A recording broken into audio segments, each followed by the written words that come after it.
Hey everyone, welcome to the Margaritaville at Sea Paradise Cruise Review. Today we're going to talk about everything from the embarkation process, the food, the drinks, the activities, and the entertainment on board. We can't wait to share with you our experience, our first experience rather, on the Margaritaville at Sea. So let's dive right into it. So Kayla, what did you think about the embarkation process? So embarkation overall was pretty good. We got there a little later than we normally do. Normally we're the first ones there. This time I think we got there around 1 o'clock. So it was later for us, but I did like that we had the VIP bracelet, I guess. It got us It was the flip-flop actually. Yes, well we did eventually get a bracelet, but yes, we did get a flip-flop, which I thought was kind of fun and in line with the tropical kind of vibe that Margaritaville has. And it made me feel really important walking around with that flip-flop. Yeah. So when we traded in our flip-flop for our VIP bracelet, they had a nice little lounge for the VIP customers. By the time we got there, all the food had been picked over. So there was that. But I really liked the fact that they had a lounge. Me too. I like just the separate space. You can kind of just relax in a bit more of a quiet, less crazy atmosphere before you get on board. It was really good. Mm-hmm. Now, that said, we were just coming off MSC Yacht Club. So it was a little different. A little different. But it was still, I liked the elevated experience. So they had a similar bag drop situation where you pull up, you get out, drop off your bags, you have your cruise tags on, they take your stuff, put it right onto the ship. It was pretty smooth security and was fast. Yeah, it was good. First, we'll talk about the food on Margaritaville at Sea. Now, I was really impressed because going into it, I wasn't sure what to expect, but the food was pretty dang good for me. Specifically, we'll talk about the specialty dining first. We went to JWB Steakhouse to start. We had wonderful service, really good steak. I think it compares really well to the other steakhouses offered by the other cruise lines like Chops or Fahrenheit 555 with Carnival. So I actually preferred this because I actually got a real meal. Yeah. They didn't just bring me sides and we're like, here you go. I actually got a fresh, cooked, dedicated meal. I left full from a steakhouse. As a vegetarian, that's saying something. That was really nice to see too. The chef came out and talked to us and made sure everything was great. So really appreciated that. The next specialty dining that we tried was the Farside Sushi.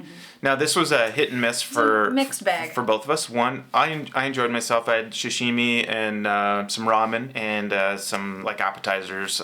But the food in general was really good. Service was good. It was actually quite quiet. It wasn't very busy. And no complaints. I think it's not as good as Royal Caribbean's Azumi, but it's definitely, it wasn't very expensive, and it's definitely worth the visit if you want to just mix things up or have a special date night or something like that. Mm-hmm. On the flip side, for me, it was lacking some flavor and sauce, only because of my allergy, which, it's the worst. But apparently they did not have any gluten-free sauce. So big recommendation I can make to Margaritaville is to have a gluten-free soy sauce or a spicy mayo that's safe for people with allergies, because otherwise I was just eating rice with unseasoned vegetables, so it was a little underwhelming, but nice to have the option. Yeah, that's an easy fix they can do, so it would be nice to see them implement that as soon as possible to accommodate everybody, but I think it's a good start. I was glad to see it on the ship. Okay, next we're going to talk about the alternative options on the ship. The alternative food options I love on a cruise. I love just grab and goes. I love mixing it up. So the Margaritaville at Sea Paradise had, I guess, 3 noteworthy grab and go type stuff. It was the Cheeseburger in Paradise. They had the Frank and Lola's pizza, and they had this amazing sandwich deli that I would recommend you check out. But talking about the pizza first, because that's an important cruise topic. I think the pizza was just okay. It was good for a quick slice. Now they advertise it as the best pizza at sea, but I can tell you right now, it's not even close. It didn't look like the best pizza at sea. I couldn't eat it, and they didn't have a gluten-free option for me, which, again, come on, you can do it. Yeah, I just think. Look good. Yeah, I just think that one Royal Caribbean's, Sorrento's, and even their specialty restaurant pizza, and then Carnival and MSC's is amazing. It's my favorite pizza on a cruise. So I think they have some work to do with regards to the pizza, but it's nice that it's free. It is nice that it's free. It's all included, so that is a plus. But so are most of the other cruise lines, so it's kind of expected at this point. And if you're not a picky pizza person, I feel like it's a good thing to grab and go, like you said. If you're in a rush, you just need some food. Good for a quick slice. The next one I want to talk about was Cheeseburger in Paradise. Now, I thought this was really good. It's very comparable to like Guy's Burgers on Carnival, except what I would say is that like Carnival just has like the topping station and like a bit more adventurous kind of style burgers that just like give it more of a one-up in the burger category. But in terms of like just going to get a burger and fries and having a drink in that like beautiful aft that they have back there, definitely worth checking out. It was one of my favorite like grab and go options. Watching you eat that burger, one Yeah. thing I noticed was the Cheeseburger in Paradise at the resort was a thicker patty. Yes, it was. And I almost wish that they had it on the ship, the thicker patty. Me too. Or a double. It was surprisingly better at the actual Margaritaville resort, but we'll talk about that when we get to talking about the ports. And apparently, according to people in our comments, you can request a double patty on the ship. So thank you for letting us know. I missed out. And the last like alternative food option I'd really recommend you checking out is the Deli in the Port of Indecision buffet. Great name. But this line at the Deli was quite long. I think word got out that it is quite good, but they have like really good deli sandwiches that you can get like toasted. Kayla got a gluten-free grilled cheese. Everything I wanted that day. Yeah, I had a ham and cheese and one other one, but either way, it's worth the visit. In my opinion, it was like one of the better things offered in the buffet. So It was hot and fresh too, like Yeah. made to order. yeah, so make sure you check that out. And lastly, we'll talk about the main dining. Now, we had a great experience. But after chit-chatting with some of the other cruisers on board, it wasn't seem to be like consistent all around, which I think is a bit of a problem. Some people were waiting extremely long time, whereas Kayla and I got out in under an hour. It was like 56 minutes. We set like a new main dining room record. So maybe they had larger groups and it was harder to accommodate, but either way, it'd be nice to just get it like consistent across the board so everyone has the same experience. In general though, I had no complaints with the food. We thought it was good. I think at one point we rated it, I think I said it was like an 8.5 out of 10. It and was high. You even said, I think 9.3 or That something day like that I that. ate the 3 cups of soup. Yeah. That soup was so good. Wow. I just really enjoyed the flavors of the food. Like everything Yeah. was hot. Everything was fresh. I really liked the food. Yeah. I don't think I had a disappointing main dining room night. I know, and we didn't just go to the main dining room for dinner. We also did like a sparkling brunch for breakfast, and that was really good as well. I wouldn't say it's like amazing by any means, but we got champagne included, and then we got just a standard breakfast. I had some Nutella French toast, and we both had Huevos rancheros. huevos rancheros. It was really good. Could have used a bit of flavor. Hot sauce, and guac, I think Exactly. I remember saying. Yeah. So Ryan lied, it's not lastly. Lastly is the actual Port of Indecision buffet, which we didn't Right. really eat at, but we did have breakfast on Disembarcation Day, and it was so good. I loved my omelet. It was fresh made. They had gluten-free breakfast potatoes. Actually, the one thing I did like walking through the buffet was that they had labels on all the food, so I never had to wonder, can I have this? Everything was clearly labeled and marked. And the one thing we also noticed, and we pointed it out in the vlog, is when you first walk into the buffet, there's the first little row. Yep. If you keep walking towards the back, there is a second row. So if you notice things are dwindling in that first row, keep walking. And there's a secret area. It's near where the sandwiches are. And now I'll just say with the buffet, and maybe this just goes to the ship in general, you're going to want to set your expectations a little bit. This isn't going to be the Windjammer on like Royal Caribbean's Icon or Utopia of the Seas. This isn't going to be like as open and as extravagant and as nice and with as much selection. So keep that in mind. It is going to be a smaller buffet, and the layout of it's an old ship, so it's kind of closed in and kind of funnels you, and it gets a bit crowded sometimes. But I think if you can get past that or just pick the right time to go, or like Kayla said, head to the back, then you'll be okay. Okay, now moving on to what is easily my favorite part of this entire cruise. Yes. Was the drinks, the bars. So I have to start out with our number one favorite place that we ended up every single day, honestly for hours at a time, was the Hemisphere Dancer Bar. It is new to the ship. It's right near the theater, and I was blown away by the cocktails. Me They too. were really outside of the box. The cocktails, one thing I really liked about the ship was that every bar had its own menu. Yeah. It was, I have no words. I was so excited to go every day. We tried different cocktails every time we went. I think we got through most of the menu.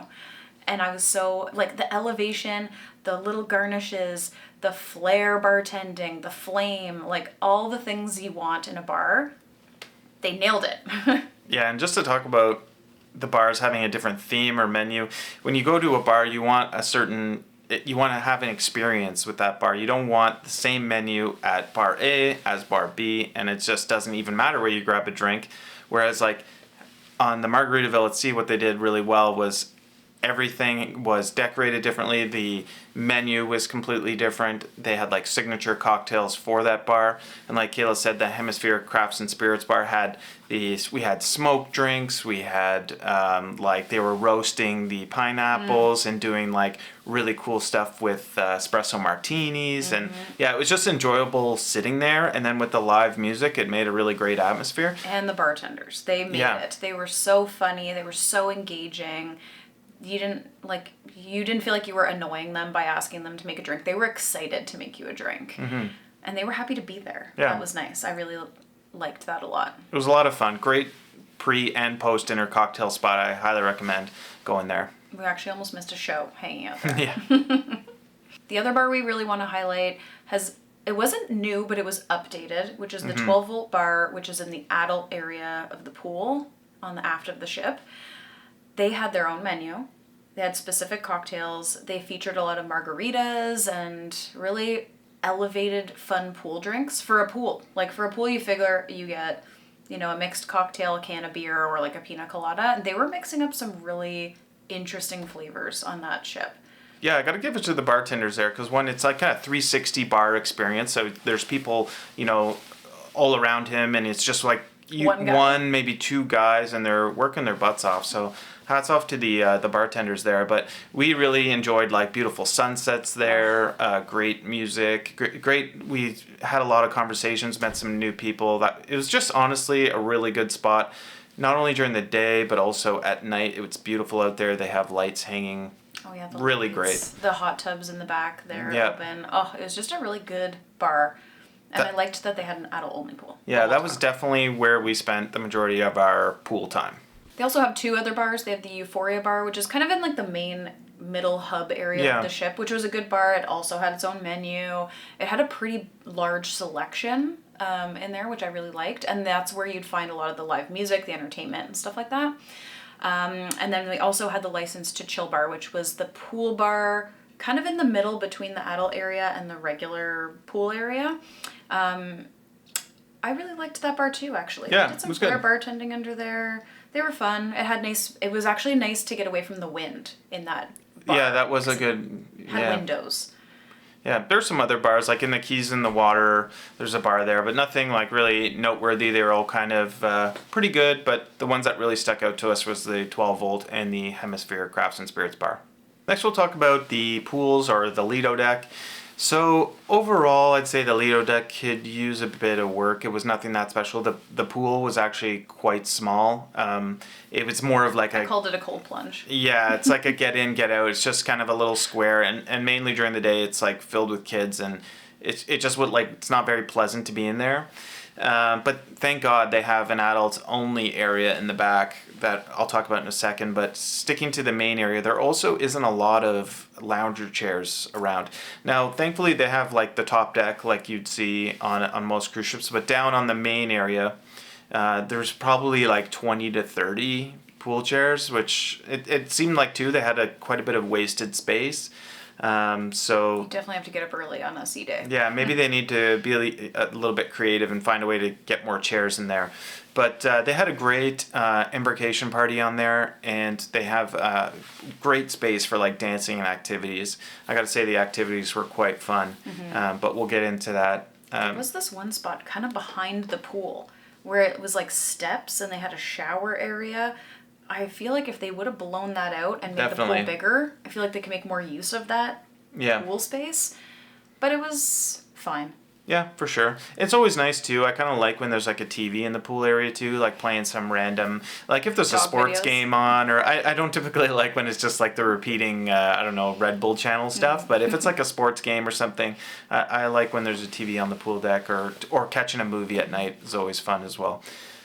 Talking about the adult only area, which is in the 12 volt, that has a lot more pool chairs. That has twice as many pool chairs as the main area. And maybe this is all by design. You guys can let me know what you think. But that is definitely the place to kind of hang out and get a pool chair. The pool is the same size, but there's not a lot of people in it that we found. And our weather was quite nice, so we just think that people are kind of just getting in and then getting out and just like enjoying the sun. The thing I liked the most about the adults only is that it was tiered. Yeah. So it was like a top tier of chairs, a middle tier of chairs, a bottom tier of chairs, and then there was like the surround area around the pool. I think maybe the adult area was a little bit more tailored to, because this isn't known as like a kids cruise. Like I didn't see a ton of kids. There was a few, maybe like 10 to 20. Yeah. But the adults only area was so great. I really liked it. And like Kayla mentioned earlier, there's no hot tubs in the main area, just in the aft, in the adult area, which again is nice because typically there's not very many kids around and nobody was trying to like sneak in the hot tub or anything like that. It was good. And the hot tub was like pretty warm from when I stuck my foot in. I think that's as far as I got. I don't think we actually went in the hot tub. But it was a warm hot tub, because I know a lot of people are saying that they're having issues with hot tubs on cruises, that they're not hot. It's like a bathtub. They're more of like a whirlpool. Yeah. This one was pretty warm. The one thing I did want to add though about the pools is that there is no indoor area. I know some of the other cruise lines do have like a solarium or some sort of indoor area, so if your weather sucks, you have somewhere to go. This doesn't have that. Yeah. So we got really, really lucky with good weather, but if we didn't, this review would have been different, I think. Yeah, that's a good point. Because it's a smaller ship, they don't have as much stuff to do.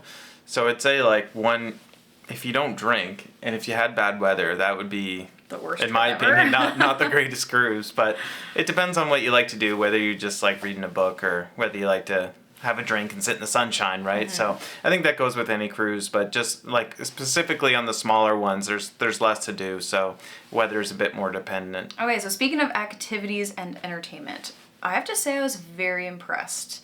I was expecting for a small ship for the entertainment to have like a small feel, and this ship delivered big ship entertainment.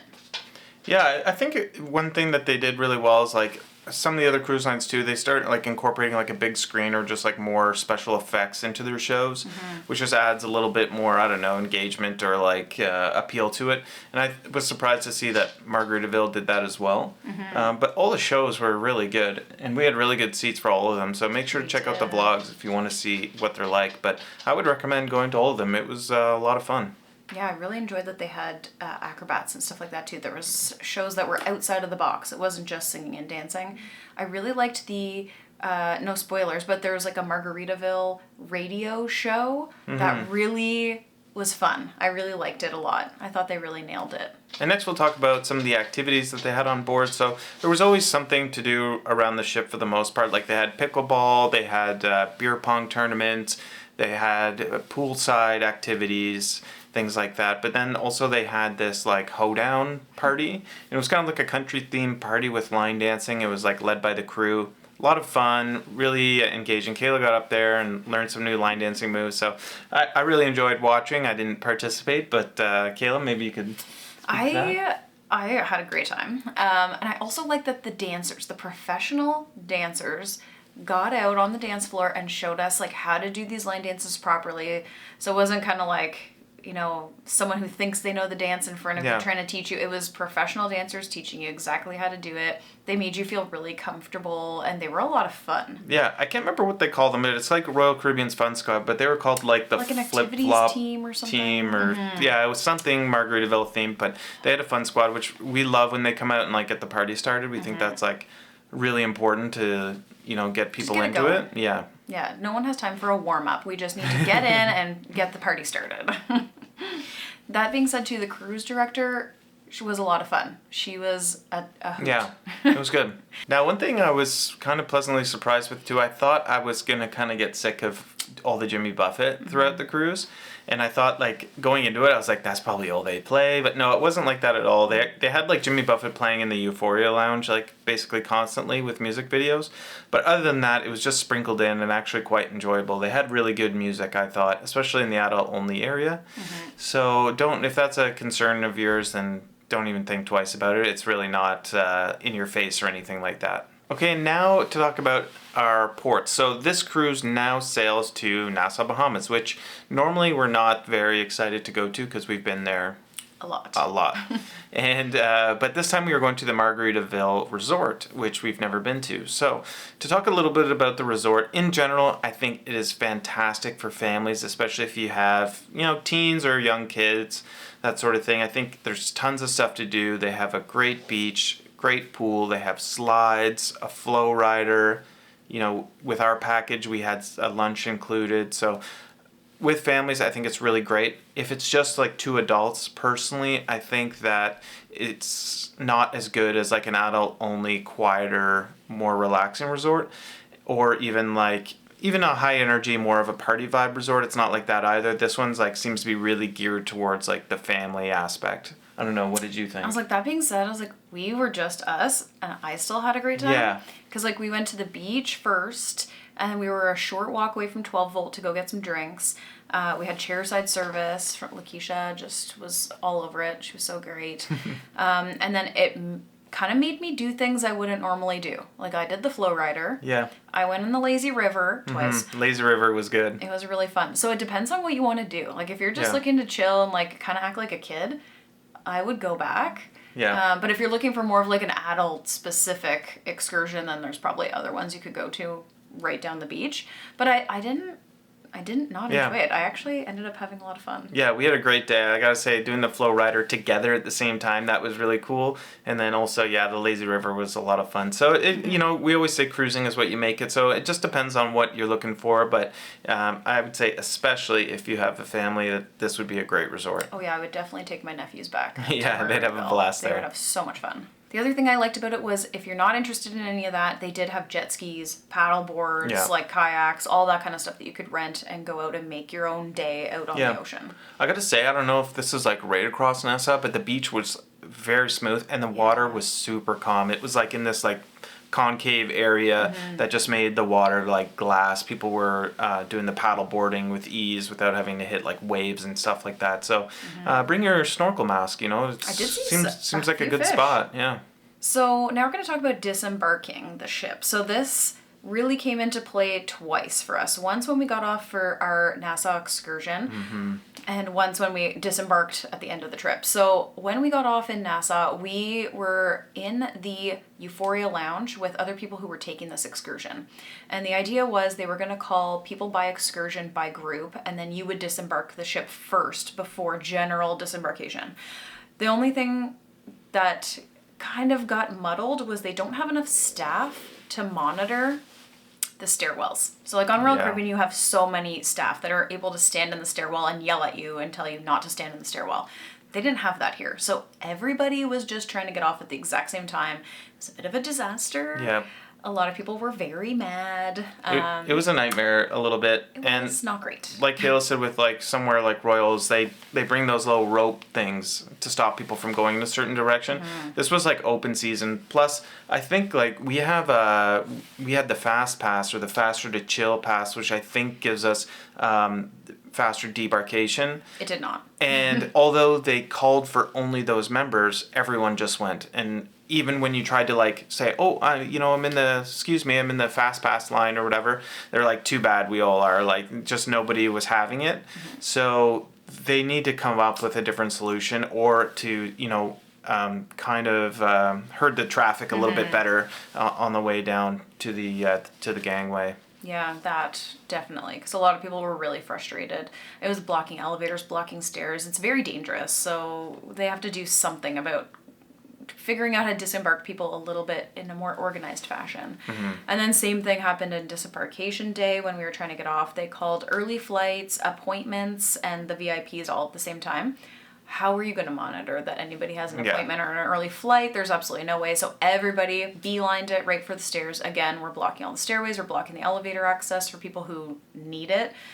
So it was a bit of a rough go getting off the ship. I think that's one of the main areas I think they need to improve is disembarkation. Figure out a strategy and also enforce the rules because nobody cared. So that was probably one of the worst feedback I would say I had, but hopefully they improve their way of doing that and we can have a better experience next time. Okay, so overall, what did we think of the Margaritaville at Sea Paradise? I gotta say, from the perspective of, like I said before, setting your expectations of what kind of cruise that you're about to purchase and go on, like the cost of this cruise is significantly cheaper than some of the other competing cruise lines, and it is only for the 3 and 4 day sailings. So if you just want a quick getaway, nothing too fancy, nothing too expensive, then I think that the Margaritaville at Sea has everything you're looking for, because we were quite impressed, I think. And I would go back. I would say, I was hesitant to say we would go back because we live in Canada. Flying down for a 3-day cruise doesn't really make a lot of sense. If we did a back-to-back. If we had the opportunity to do a back-to-back or like a side-by-side or something like that, I'd love to try the Islander to see what the differences are. But I would say generally, like, especially if you live in the area or close enough to drive, like, this is a really great, affordable cruise if you just want to get away and get on the open seas, you know? So if you crunch the numbers, a hotel room and dinner and drinks, like at a restaurant, it's already way more expensive than this weekend cruise. So you may as well go to the Bahamas, right? And one other thing I'd say is that the ship is kind of old, and it is run down in some of the areas. Like some of the main areas that were a little bit run down, the furniture's kind of a little bit older. I think the bathrooms could use across the whole ship, except in the staterooms. It was fine. The staterooms, that's where we went to go to the bathroom because it was just guaranteed clean. Yeah, the public bathrooms though, I think need a facelift all the way around. Again, if you go in not expecting a top tier cruise line, like you're not really going to be bothered by it. But I just think like there's still some room to renovate, and I hope they do that, because I think they had a really great foundation for a cruise line, and I'd like to see them put out a brand new ship if possible, or maybe like take over a newer like Costa ship, for example, and turn that around. Once you factor in the price is right. The staff was friendly. The drinks were good. The food was good. I mean, we had a great time. The ship was really clean too, I noticed. Like, yeah, it was run down, but it was pretty clean. I even did, like, you know, the good old dust check on the ledges a couple times, and they were clean. So I was impressed with the cleanliness, and it always smelled good on the ship. So it did. We smelled like coconuts. It smelled really good. And one of the things we had on a smaller royal ship was smelling of like sewage and stuff. Yeah. We didn't have that on this ship, which is really great, because nothing ruins your trip faster than smelling, you know, poop when you're going to eat. Which can happen, especially on the older ships, so it was nice not to have any of that. But I think that's everything for the Margaritaville at Sea Paradise cruise. Our next cruise, what is it, Kayla? August, we are going on the Norwegian Aqua. Yep. And then we are doing a side-by-side with the Carnival Glory to check out Carnival's new island, Celebration Key. Yeah. I'm very excited. We cannot wait to check it out. If you haven't seen any of the videos with Celebration Key, make sure to do that. But then after that, we have the Wonder of the Seas actually in December, and then we have the Celebrity Excel again in December over New Year's. So we got a great second half of the year coming up. We can't wait to share all our videos with us. If you liked any of the cruise content, make sure to like and subscribe. We appreciate it. Thank you to all our current members and subscribers. You can also catch us on Instagram at Ryan and Kayla, where Kayla does all the direct messaging and stories, live stories for you guys, and answers questions. So make sure to follow us on there. And lastly, if you want to see the videos before anyone else, you can join our YouTube membership by clicking join or checking out the description below. But thank you so much. That's it for the Margaritaville at Sea Paradise cruise, and we'll see you next time. Bye.